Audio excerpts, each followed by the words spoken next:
സിലോപ്പ് മീൻ കറി വയ്ക്കാം. നമുക്ക് ഉലുവ ഇടാം.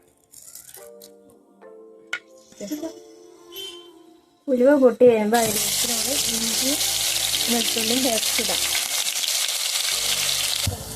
നമുക്ക് എല്ലാവരും കൂടിയിട്ട് ഒന്ന് നന്നായി ഇളക്കി കൊടുക്കാം. നല്ലോണം മൂത്ത് വരുന്നത് വരെ നമുക്കൊന്ന് ഇളക്കി കൊടുക്കാം. ഇത് മൂത്ത് വരുമ്പോൾ നമുക്ക് തക്കാളി പേസ്റ്റ് ഒഴിക്കാം. ഒന്ന് പച്ചമണം മാറുന്ന വരെ ഇതൊന്ന് നമുക്ക് ഇളക്കി കൊടുക്കാം കേട്ടോ. നമുക്ക് ഇതിലേക്ക് 2 ടേബിൾ സ്പൂൺ മുളക് പൊടി ഇട്ട് കൊടുക്കാം.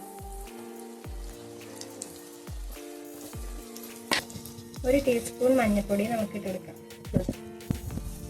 നമുക്ക് ഇതൊന്ന് നല്ലോണം ഇളക്കി കൊടുക്കാം കേട്ടോ. ഇളക്കി പാകമായി വന്നില്ല, അതിലേക്ക് നമുക്ക് പുളിവെള്ളം ഒഴിക്കാം കേട്ടോ.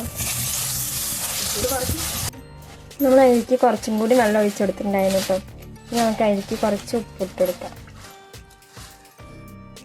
നമ്മൾ ഇളക്കി കൊടുത്തിട്ടുണ്ട്. ഇനി നമുക്കതിലേക്ക് കറിവേപ്പില ഇട്ട് കൊടുക്കാം.